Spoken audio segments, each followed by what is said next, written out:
കണ്ണൂർ പാനൂരിലെ വിഷ്ണുപ്രിയ കൊലക്കേസിൽ ശിക്ഷാവിധി ഇന്ന്. തലശ്ശേരി അഡീഷണൽ ജില്ലാ സെഷൻസ് കോടതി പ്രതി ശ്യാംജിത്ത് കുറ്റക്കാരനെന്ന് വിധിച്ചിരുന്നു. ശിക്ഷാവിധി ഇന്നത്തേക്ക് മാറ്റിവെക്കുകയായിരുന്നു. പരമാവധി ശിക്ഷ പ്രതിക്ക് നൽകണമെന്നാണ് പ്രോസിക്യൂഷൻ ആവശ്യപ്പെടുന്നത്. അർജുൻ കല്യാട് നൽകും കൂടുതൽ വിവരങ്ങൾ. അർജുൻ ചേരുന്നു കണ്ണൂരിൽ നിന്ന്. അർജുൻ, പരമാവധി ശിക്ഷ എന്ന് തന്നെയാണ് പ്രോസിക്യൂഷൻ വാദിച്ചു വെച്ചിരിക്കുന്നത്. ആ രീതിയിലേക്ക് എത്താനുള്ള ഒരു സാഹചര്യം തന്നെയല്ലേ നിലവിലുള്ളത്? എപ്പോഴാണ് വിധി പ്രസ്താവം? സുജയ, അതായത് കഴിഞ്ഞ ദിവസം ഈ കേസുമായി ബന്ധപ്പെട്ടുകൊണ്ട് കോടതിയിൽ വാദം നടന്ന ഘട്ടത്തിൽ പ്രോസിക്യൂഷൻ പരമാവധി ശിക്ഷ നൽകണം എന്ന് തന്നെയാണ് കോടതിയിൽ വാദിച്ചത്. എന്നാൽ പ്രതിഭാഗം ഇതുമായി ബന്ധപ്പെട്ടുകൊണ്ട് പ്രതിക്ക് ഈ ശിക്ഷയിൽ ഇളവ് നൽകണമെന്ന കാര്യം കോടതിയിൽ ആവശ്യപ്പെടുകയും ചെയ്തു. അങ്ങനെ വാദപ്രതിവാദങ്ങൾക്ക് ശേഷമാണ് കോടതി ഇന്നത്തേക്ക് ഈ കേസ് മാറ്റിവെക്കുകയും ചെയ്തിട്ടുള്ളത്.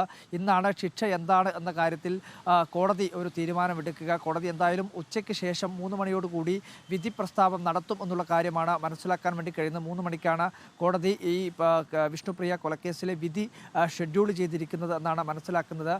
ഇതുമായി ബന്ധപ്പെട്ടുകൊണ്ട് 2022 ഒക്ടോബർ മാസം 22-ാം തീയതി പട്ടാപ്പകൽ പാനൂരിലെ വിഷ്ണുപ്രിയയുടെ വീട്ടിലേക്കെത്തി പ്രതി ശ്യാംജിത്ത് കഴുത്തറത്ത്, അതായത് ഈ കുറ്റപത്രത്തിൻ്റെ ഭാഗമായി സമർപ്പിച്ചിട്ടുള്ള രേഖയിൽ പോലീസ് വ്യക്തമാക്കിയിരിക്കുന്നത് ഏകദേശം 3/4 ഭാഗത്തോളം കഴുത്ത് അറ്റുപോയ അവസ്ഥയിലായിരുന്നു ഈ മൃതദേഹം ഉണ്ടായിരുന്നത്.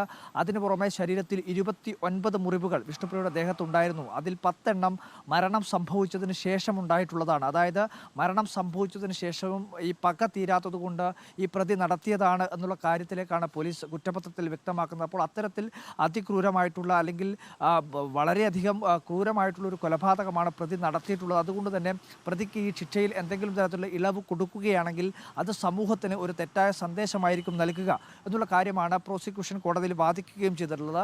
ഈ വാദത്തിന് ശേഷമാണ് കോടതി ഇന്നത്തേക്ക് കേസ് മാറ്റിവെച്ചിട്ടുള്ളത്.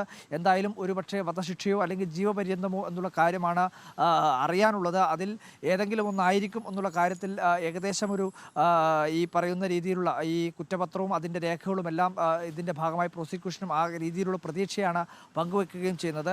എന്തായാലും വളരെ നീണ്ട രീതിയിലുള്ള, അതായത് 49 പ്രോസിക്യൂഷൻ സാക്ഷികൾ, ഏകദേശം 40-ലധികം ഈ തൊണ്ടിമുതലുകൾ, ആയുധങ്ങൾ ഉൾപ്പെടെ ഈ കൊലപാതകത്തിന് ഉപയോഗിച്ച ആയുധങ്ങൾ ഉൾപ്പെടെ 40ഓളം തൊണ്ടിമുതലുകൾ, 102ഓളം രേഖകൾ, ശാസ്ത്രീയമായ തെളിവുകൾ, ഇതെല്ലാം തന്നെ കോടതിക്ക് മുന്നിൽ സമർപ്പിച്ചിട്ടുണ്ട്. ഇതെല്ലാം പരിഗണിച്ചുകൊണ്ടായിരിക്കും കോടതി എന്തായാലും ഈ കേസിൽ ഒരു ശിക്ഷ വിധിക്കുക.